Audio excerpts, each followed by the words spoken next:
we all know about the Battle of the Somme, and we know your dad was on the first day of the Battle of the Somme. Just to put that into perspective, where we're standing now, the first day of the Battle of the Somme is the worst day in British military history by a distance. There were 56,000 casualties in one day, of which 19,000 were killed. So we are at the worst bit of the story that your dad was in. But where we are now, Gommecourt is over there, and this place here is Heberturn. We're very near.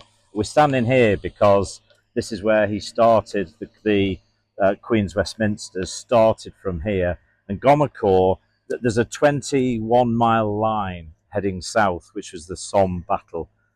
Your dad was at the most northerly tip, which is here. This was as far north as it went, and when he was here, it was because they wanted this to be a diversion.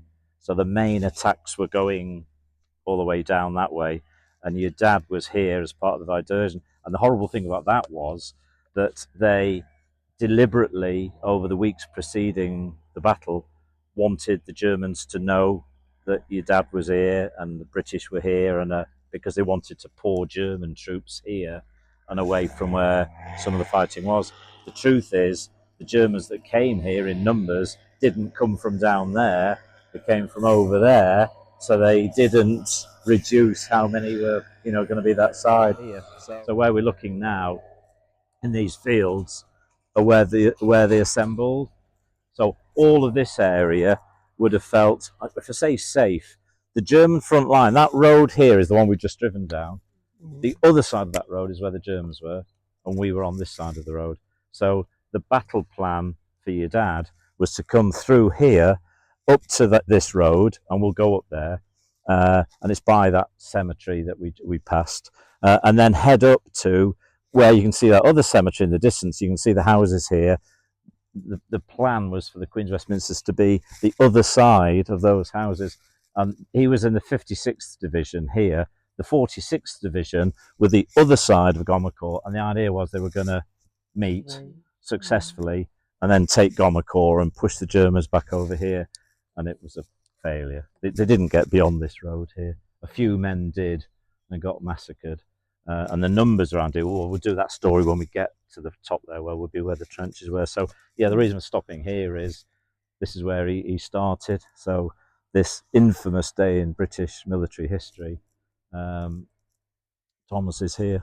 He's in the trenches here, and you can see from the plan, I've drawn the blue lines there. So they were in all these, in 5 different trenches there. Yeah. It's a shame that black book isn't about, because it probably shows it. Those pictures of it. Oh yeah. Was it wooded like that, or was that? No, I'm looking at the trench. Oh, that wood was, the Gommecourt wood was there. Yep, that was still there. Yep, and they were hoping to capture that wood. What we found is, because these areas get blasted to bits, they just rebuilt the woods as they were. So it's trees from not 150 years ago, but basically the woods look like they did back in the day. But yeah, the wood was still there. This would be, and the terrain of this would be very similar. But it's always the case. If you look at where the Germans were, they're always up on the high ground. Look how exposed it is. Walking across this field, Was this where he was actually wounded? No, that will be tomorrow. That's when we're in Belgium. He was wounded at Ypres. So no, he got through this. He was one of, I think, something like 198 reported. So over 900 were here. And 24 hours later, when they reported to see who'd made it, there were only 198. So basically, over 3/4 didn't make it. And we will see some of them named on the ticket for more, because they're your dad's mates. We want to pay respect to them. So yeah, this is. Oh, well, thank you. Well, I mean, actually, it looks a lovely place to have a battle. Don't they? Tonight, they do, though, don't they? It's hard to imagine the horror here, because it's so pretty. Yeah. And we're at British Cemetery number 2 at Gommecourt, and we know that this is just on the other side of the cemetery, is where Thomas came through in his fighting on the first day of the Battle of the Somme. So this is quite a poignant cemetery. And the records show that where we're standing, the 4 rows of graves we're looking at here were men who were buried at the time. So they died around that 1st of July and are buried here. All these other graves, there are many here, were moved here later, so they weren't part of that. So we know our story is here, and I'm delighted to be able to say that fortunately your dad survived, that first day. But what I found is, there are over 30 buried here that fought with him and didn't make it. So I thought it was absolutely right. We should be here to pay our respects to them. And we can't do all 30 odd. So I thought, how do you pick one out? And remarkably, there's a chap called William Edward Marshall Armitage, and his regimental number was 550498, and Thomas's was 550487. There's only 11 difference, which means definitely they joined up on the same day, and almost certainly they were together throughout. I know when I've done this, like my dad's story, some of his mates, they've got the same numbers virtually. So I think we can say, and I think it'd be a really nice thing on behalf of all of your dad's pals that didn't make it, to put a poppy by this one particular, undoubtedly mate of his. So I think, Alison, you've got the honour, and I'll just say when do you want something. me to? Yeah, no, whenever.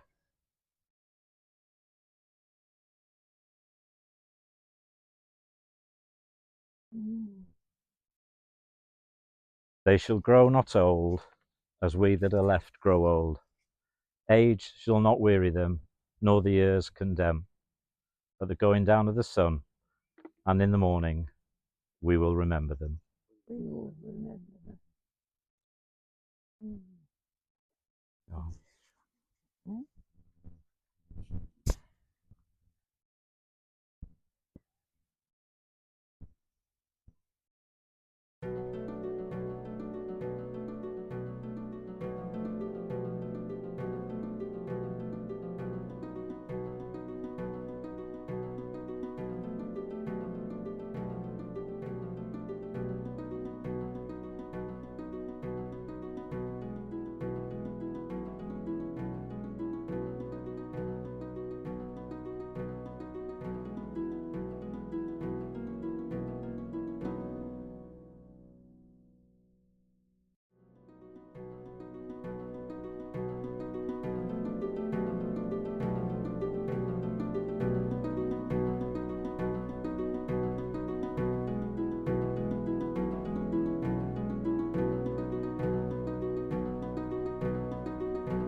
Okay, guys, so this is the first day of the Battle of the Somme. Yep, okay. So behind you is where the troops came. Can you see behind you? And they came all the way through the field you're in now. So do you realise where you're eating is where all the soldiers came from, the Queen's Westminster's Rifles? It's amazing, isn't it? So we're going to go now to see where they fought at the final trenches. And I'd just like to say thank you for being, without a shadow of doubt, the best audience I've ever told a story to. So give yourself a round of applause. Well done. That's no doubt. There's no school ever we were like that. I shall hold that up as here, kids. See what you can do. My grandfather would love that. Okay, we pointed this road out when we were looking at the assembly position that the Queen's Westminsters were in. So we're now at. What I'm going to do now is tell you what was meant to be the plan that your dad was going through. So this road is critical. So they were told they were going to cross Fern and Feed, and I'm looking at a map here. We're on the road. Fern and Feed are here. So there's 2 trenches here. So all the way back that we were at when they were in the assembly, they've come all the way. I mean, look at how it slopes down. No wonder they were machine gunned to death. So often you get that when they hit the valleys. That's when they're absolutely taken out, and certainly that's happened with the Westminsters. So they've come to here. The plan was to come to here, take these 2, and then it was to capture to capture Fellow and Etch, and Fellow is exactly where you are standing. So you must have known these are trenches. These are German trenches. So hard you might disappear. So they were to take Fellow, and Etch was just the other side of it, no distance. Once they'd done this, there were 2 trenches, Fill and Fillet, which are to the right, where you can see the trees there, way in the distance there, they were meant to be up to where those trees are, and that's where they were going to join up with the 46th Division, and the two of them would have then taken all of this and would be starting to push the Germans back in this direction. So that was the theory. It didn't happen. Yeah, at 7:30 they were part of the attack. Enemy trenches strongly held, more than expected, had dug in. Machine gun, they were hit terribly by machine gun fire from, I love this, a farm called Nameless Farm. I was listening to something on the radio about that last week, and they said clearly that they've got here marking their maps saying, "What, you know, Jones, what's the name of the farm there?" And they've said, well, it's Nameless. So, okay, that's Nameless Farm. So it got tagged as a, and that farm was where the bend of this road was we just did. I was saying, when we get round to that bend, we're stopping soon after that. The farm was on the right-hand side, and that was where there were murderous machine gun fire from the Germans. So many of the men that we saw killed in that cemetery, and we'll see named, whose bodies were never recovered at Thiepval, were hit from the court. What we're now looking at is this, the corner of this road. But the finishing off the message was saying they couldn't get messages back. They got the junction of Etch and Fellow, is kind of where we are. Lieutenants Negus and Yates were killed. We're going to look at their names at Thiepval. I thought it was nice to take two where we're standing. So when we see their names, I'll be saying to you, just remember, we stood on the ground where they fell. Attempts to bomb up Etch Trench here were thwarted. It was blocked. The support company, machine gun fire and artillery made it impossible. Unsuccessful attempts continued at 11 and 1 o'clock in the afternoon, and then at 1:30 they were driven back to the two trenches I just said, and then all the way back to where their assembly position was. And just to give you, they stayed till 7 o'clock when the Germans surrounded them, and they then withdrew all the way back to the village we've come from. The saddest story of all, and we'll see his name at Thiepval, Second Lieutenant Beauville was the last to leave the enemy trenches and was killed on the very parapet. He'd reached the British safety, and as he was just going to drop down, he was killed on the parapet. How ridiculously unlucky is that? Was another second or two. That's all it would have been, you know. And we'll see his name. I think it's nice when you kind of get a story behind some of the names. And just to give you a scale of this was inaccurate because the next day they don't know what's happened. It's only a question of who did come back, who didn't. So the official numbers on that day were 2 officers killed, 16 other ranks killed. We know it's way more than that.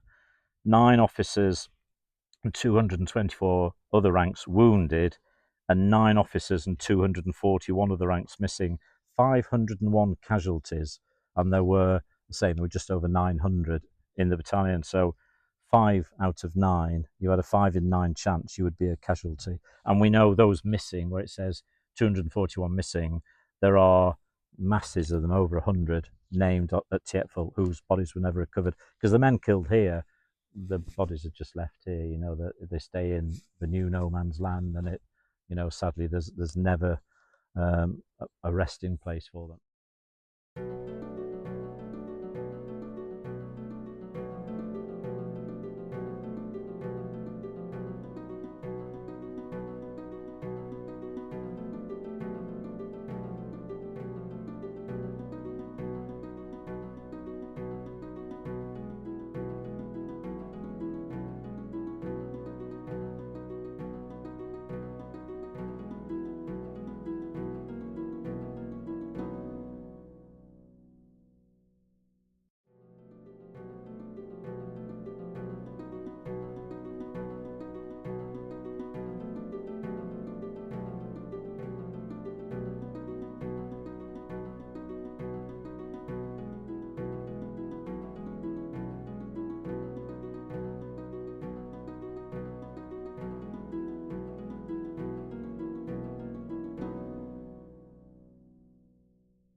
Thiepval Memorial, which recognises the 72,000 soldiers who died in the Somme fighting, whose bodies were never recovered horrendously.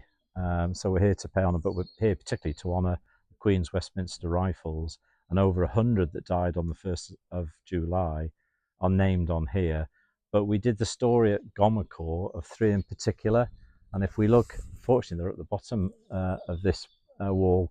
So E.H. Boville was the man who, second lieutenant, who tragically in their retreat, in their withdrawal, reached the British line and was just jumping over the parapet when he was shot. So he was the last man to be killed in that. And the Nagus, A.G. Nagus at the bottom, and just to the right of that, A.G.V. Yates, were the 2 soldiers who died when we were standing on the road in between those 4 trenches. So we've captured their part of the story, and we've now found them named here on the Thiepval Memorial. So it's just a chance for us to honour them and remember them.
We're at Bootham Cemetery.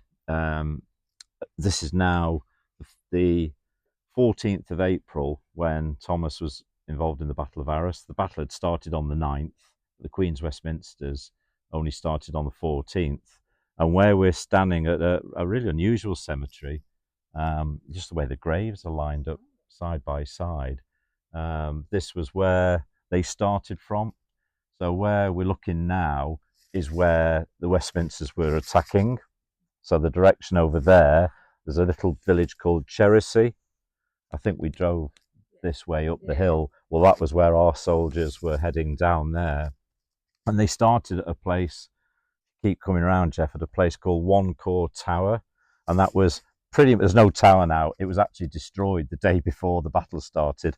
So just about 100 yards in that direction I'm pointing is where they assembled before they went down the valley. and we'll do the story further down there. But you can see how high we are up. They got massacred going down the valley. As soon as they dropped down here, that's when the machine guns hit them, and we'll get a better view of that when we drive down there. But we're respecting two of the men from the Queen's Westminsters here, who both died on the 14th of April. We thought it would be nice to honour that specific date when your dad was here. And there's one of them here, Butcher, and when you look at his grave, and I've kind of picked him out because if you look in your book that I gave you, I actually got a photograph of him. Was he 21, am I right? 20.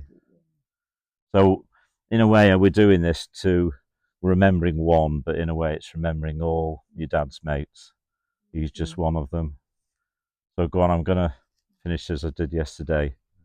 They shall grow not old, as we that are left grow old. Age shall not weary them, nor the years condemn. At the going down of the sun and in the morning, we will remember them.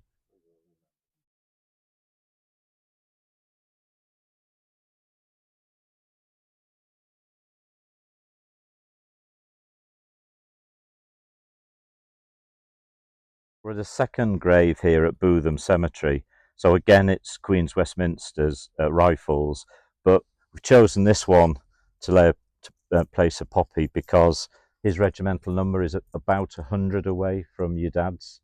So I think that almost certainly means they've joined up together. There were so many joined up, and we know he joined up at the start. So I think we can say they will have known each other. Who knows how closely, but it just seemed, again, we're remembering him on behalf of your dad and all of them that died. They shall grow not old, as we that are left grow old. Age shall not weary them, nor the years condemn. At the going down of the sun and in the morning, we will remember them. We will remember them.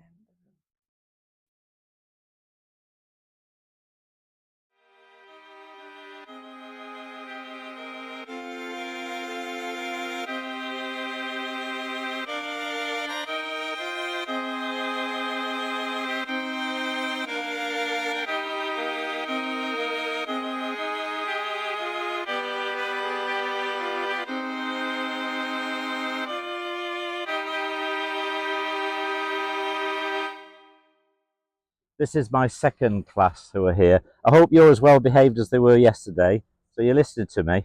Where you're eating is where the Westminsters came across from here, and you're eating on very sacred ground. A lot of these soldiers lost their lives around here, so I hope you're going to respect it. And over the hill here is where the men went and they were shot down by the machine guns. Okay, so you remember your history. It's really important heritage. And thank you for coming over to listen to the story. Yep, and you all have a really lovely day. The Battle of Arras, 14th of April. Thomas's bit, we're here. We've come from one corps, which is behind me. The target for the Queen's Westminsters was the village of Chertsey, which we can see in the distance.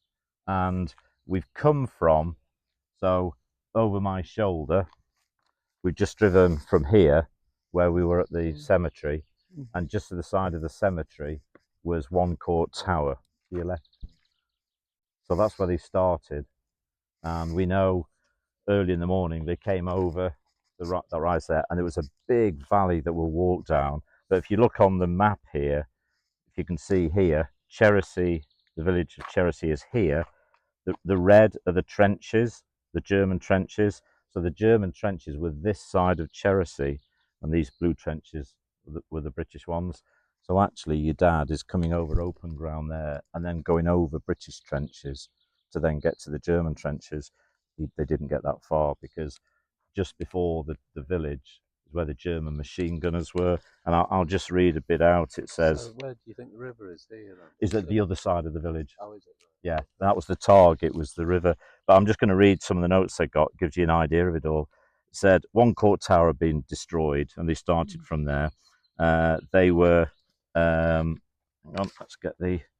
Said in the early hours of the morning they started.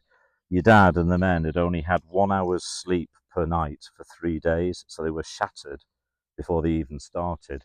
And as they then progressed, heavy bombardment started. 5:30 in the morning they started.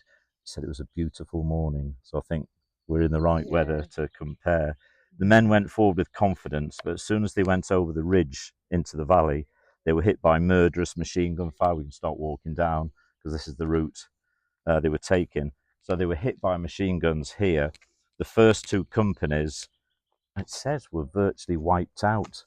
Now you are talking about hundreds of men then wiped out in that first hit. All the officers pretty well went. So it said they were leaderless. So the men were kind of going off their own initiative. And at 6:30 in the morning, the attack was brought to a standstill. Enemy delivered a counter-attack, which was beaten off with a display of great courage and resource. Again, it's your dad's in that language. No message got back, and in the afternoon, the men gave up. You know, it was kind of they were just so badly hit. 256 other ranks, 15 officers were taken out here. So half of your battalion, I suspect that's all those first two companies. So your dad probably is in the ones behind it, would have got somewhere around here when they realised the devastation and were all told to then pull back. And we've seen some of the graves, some of those men who died, probably more likely died up here. So they brought the bodies back. I think the vast majority were killed down here where we're walking to now.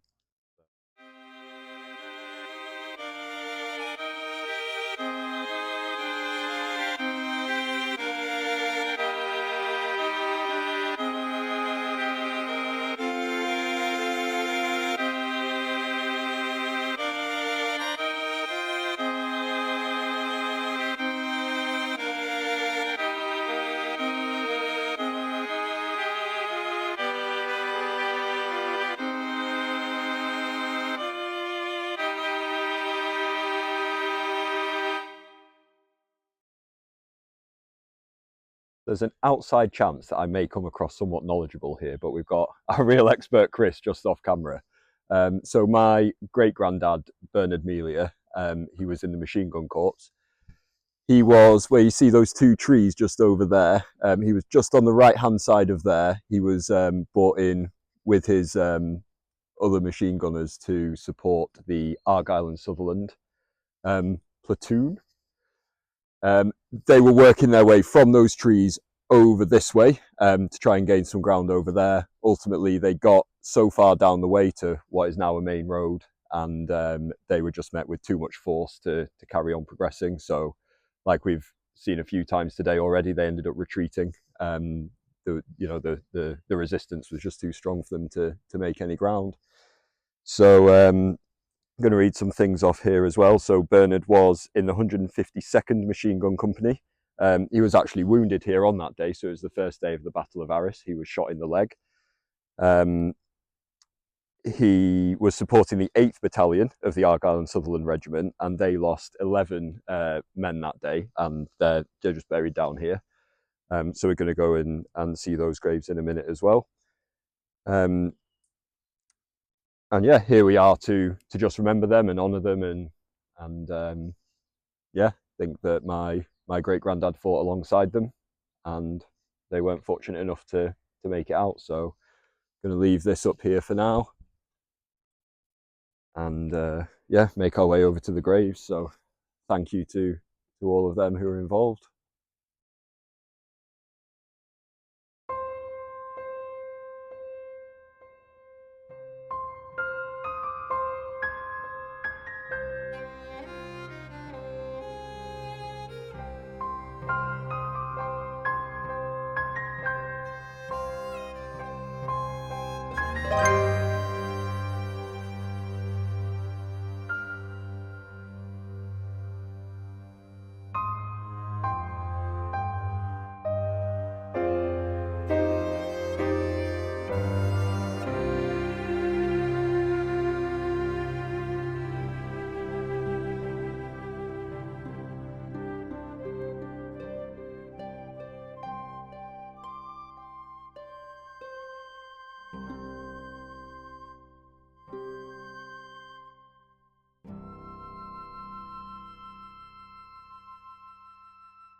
sorting it all out.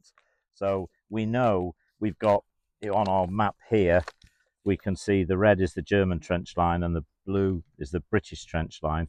In between them is the no man's land. So the German trench lines, one was just as you turn the road into here, running parallel as we're looking at, and the second one was just in front of it, which we think is possibly where this hedgerow is, was where the second German trench line was, and the British line was just round the corner at the top there, so almost where you can see the vegetation. You just follow that line round, all the way round here is the British front line. So no man's land is here. So we are, we will be, yes, we are, you're right. But very close to the German trench, though, admittedly. So we know, in your dad's story, that he will have come from the trench facing us. And I know that they were north of Rue de Bois, the place that we couldn't find. We know he was north of there. So it is exactly where we're standing now, all of this area here. And it's the 107th Saxons who were here. And the English soldiers said there were Saxons, they were good people. The Prussians were the horrors, but the Saxons were like us, they were good. And one of them in the diary says he met a German who came out the trench, who was a waiter in London, was saying he can't wait for the war to be over and get back to London. So they kind of had a connection. Making his own peace. Oh, yeah. Oh.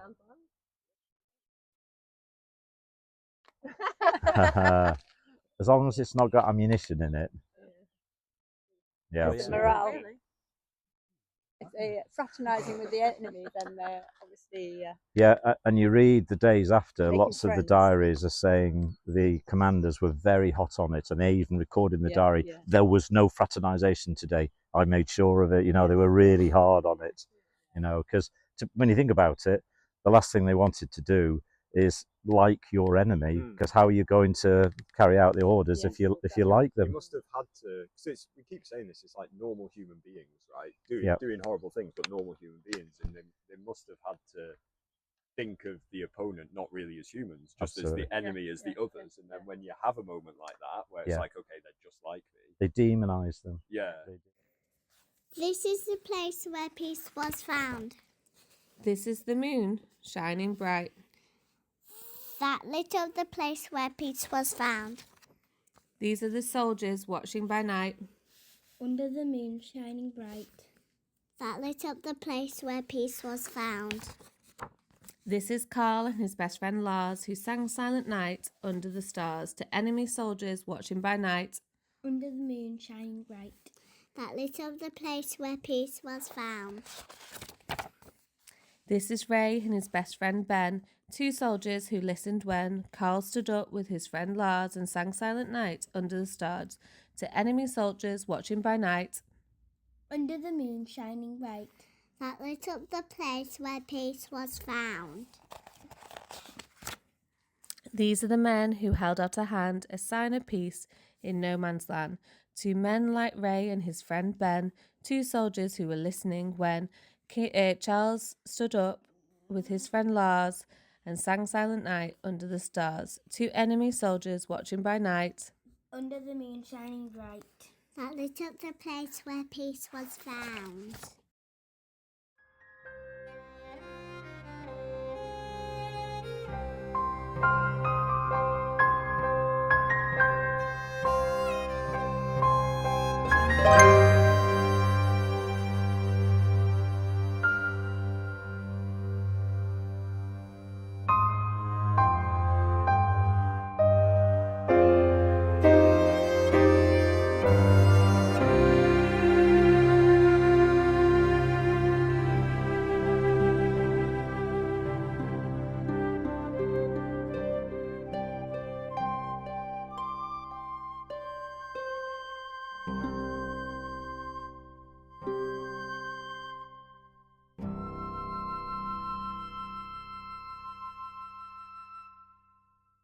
Huge Crater Cemetery, and we're here to remember 4 Queen's Westminster Rifles soldiers who were killed and are buried here, and they were killed between the 14th and 17th of August, or was that the 16th of August, I think, sorry.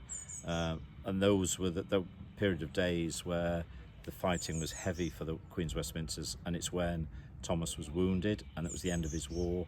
So these men will have fought alongside. So if we just see in the distance, we've got, I can't see him, he must have bent down, we've got Patrick. He's wandering about. He's wandering about. Is he walking? Oh yeah, I can see him. So we've got Alison and we've got Mark behind the tree, and they're standing by the other 3 graves. So we're just going to pay respects to them all. So they're not close to each other, even though they died at the same time. So I've got the honour of doing the first one, which is to remember on behalf of Thomas, who died with the Queen's Westminster Rifles on the 16th of August. And this is F. Tuttle. Put the poppy down for him now.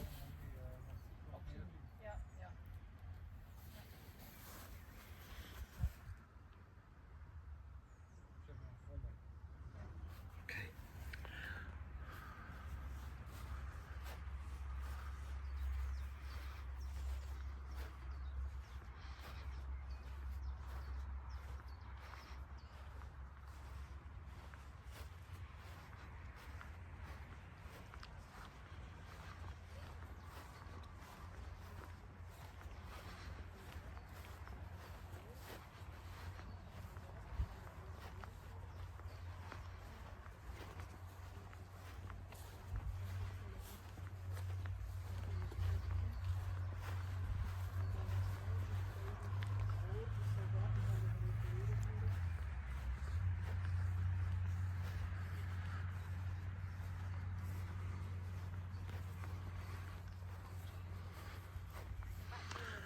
It's one here on the end, isn't it?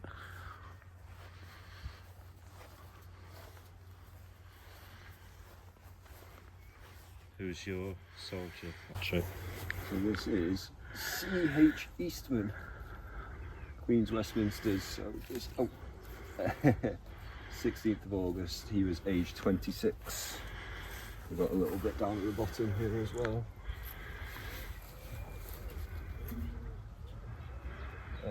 Dearer to memory than words can tell. Oh, so that's probably as popular.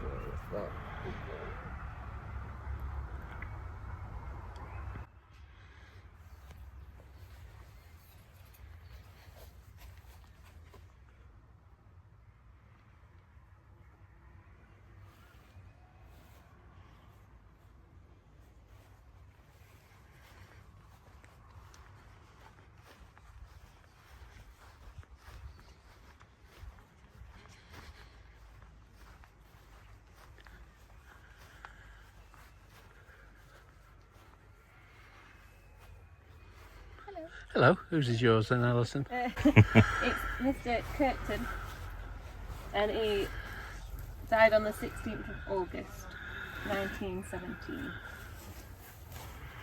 Lay the poppy. Oh, I was going to try and lay the poppy, but the ground is very hard. These are all the same day, Chris. Were you saying it's They are at the moment. these all passed the same day? The same day that Tom got injured. That's right. And the last one of the 4. He's already done it. No, he couldn't put them down. So have we got here? Mr. Stevens. Oh, So who's this piece? Stevens. And it's, again, they're all 16th of August. So all 4 of the 16th. Same day Thomas got wounded. And what's it say at the bottom? Our country called him, and he gave us his life.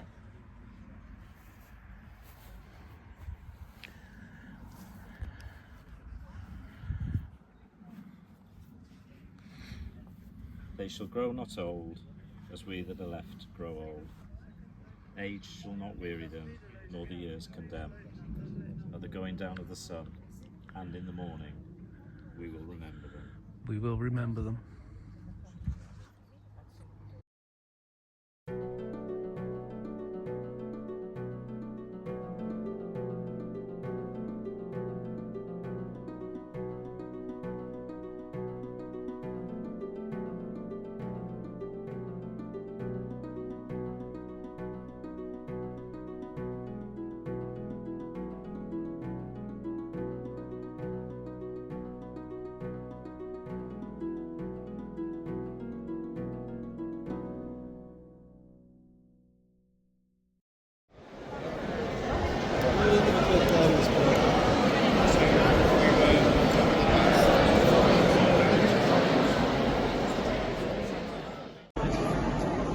Ladies and gentlemen, the Last Post Association welcomes you to this day yet of remembrance. Can I please ask you to remain silent and not to applaud either during or after this ceremony? Thank you. Dames en heren, de Last Post Association biedt u welkom op deze dagelijkse herdenking.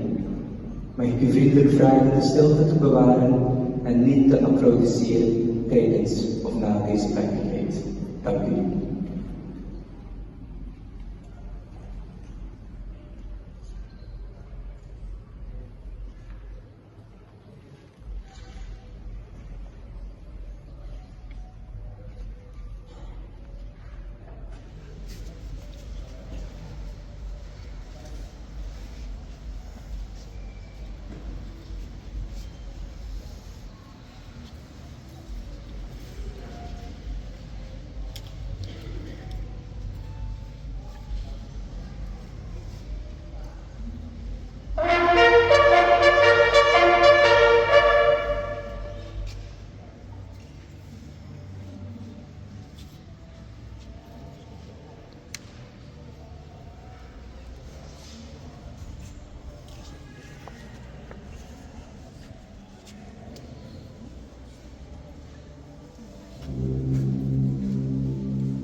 They shall not grow old, as we that are left grow old. Age shall not weary them, nor the years condemn. At the going down of the sun, and in the morning, we will remember them. We will remember them.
this is the end of Thomas's story, which is perfect because it's the end of our 2 days, isn't it?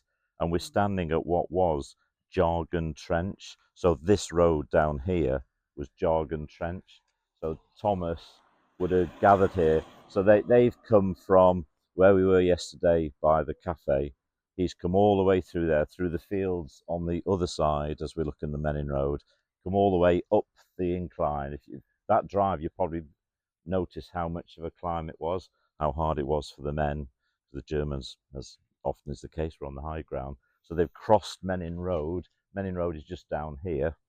So they've come up where we're standing now. They've come up through here to this position. Jargon Trench is where they were in preparation for the next push, because they're aiming for Glencorse Wood, which we'll have a look at it, is kind of down that way. So this is where he started, and if we just go into the road, we'll drive up it, because the end of your dad's war is this. He's come from here, and they've been attempting to take Glencorse Wood, which is right in front of us. And at this stage, so up this road is where the soldiers went, and from here all the way up. It said when they got to Glencorse Wood, oh yeah, when they got to Glencorse Wood, they took Glencorse Wood was okay, so they got there relatively easily. So that what we know, there's about 150 casualties here, so this was, a real tough one for them.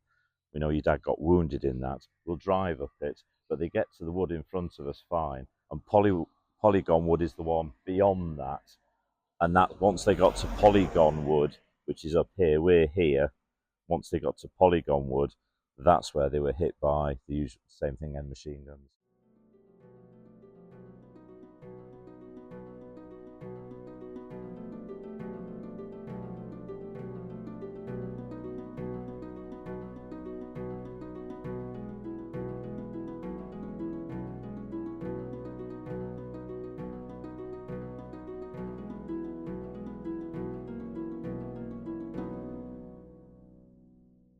Somewhere, either to my left or where we are here, is where your dad was wounded and his war was over. And just reading the war diary saying what happened, they were actually the second line behind the London Rifle Brigade. So we stopped before where he was in that trench, and they came through Glencorse Wood, and I was saying they were okay through there. The reason they were okay through there is because the London Rifle Brigade came through Glencorse Wood and took it. So your dad was behind that. But the London Rifle Brigade, it said there are 4 companies. 2 of them from the London Rifles went into Glencorse Wood, and none of them were ever found. So they were absolutely sort of shot to pieces. So the next 2 companies from that regiment, from that battalion, came into it and took it. So your dad then came into Glencorse Wood, which is down there where we started from, when it was taken. So he's advanced to here, because their aim was to take Polygon Wood, which is now here. That was their target, to take Polygon Wood and go beyond it. They didn't achieve that. So they walked through Glencorse Wood and got to here, and at Polygon Wood, same thing again. There were just masses of machine guns from the Germans. So somewhere, definitely not Glencorse Wood, somewhere where we are now and in these woods is where he will have been wounded. So this is definitely where Thomas finished, his war finished here. And it was, we saw 49, we found 4 graves at Hooge Crater, but we know there are 49 of his mates who were killed, whose bodies were never recovered. So they will be in these woods, they'll be, on the ground here. So how many times have we said he was lucky? But he was, anyone who came through it all. So I'm going to start with you, Alison. What has this trip meant to you? And no crying. No, I promise I won't cry. I won't cry. It's just nice to get to know your dad, I guess, because I wouldn't have met him. And getting to see Gran, understand where he was. There you go. Yeah, I think there's obviously the personal element to it for my great granddad, and obviously being part of this family as well. But just makes everything so much more real. You know, as a kid, you hear about the war and you read about it, but I never really related to it or understood it. But definitely makes it a lot more real for me. So much more eloquent than that. I guess seeing the ground that they had to cover and what chance they had of getting to the other end has blown my mind a little bit. And Yes, yeah, I can tell it has. oh, Yeah. Right, go on, Been the very star of the quiet. show. Well, What's it meant to you? it is a fitting conclusion to everything he started with talking about it when I was little. Oh, Yeah, bless you. yeah. You got me going now. Eh? You get me going, that's lovely, that. Yeah. No. Did you bring well, all of you? Yeah. Yeah. Oh, no, do I? You know, that's the first time I've been really upset about it. Oh. There we are. You're entitled to that. You are, definitely. Andy, what's it meant to you? It's a tribute to my grandfather, who I love very much. Yes, and it's just seeing where he was, his story, which I know a lot about, obviously, in the family history, but yeah. You got an image of it now. Yes, I'm part of it. Oh. You know, Paddy, you got the last word, so these need to be really special. Oh boy. No pressure. No pressure here. I was going to say it's brought home to me just the horrors of what war means and why we need to stop all wars. But I mean, also it's nice to see the effect this little journey has had on the whole family. It's really meaningful to everybody that's here today. Oh, thank you. And I'll just give one sentence on it, or just say, we always say this when we finish, but it is a real privilege for us to be able to do this for you. You know, it's great. We love coming out here, and we know these sites, as you've heard, so well. But for us to be able to bring it to you it's a massive honour and a privilege. So we're the lucky ones here to do that.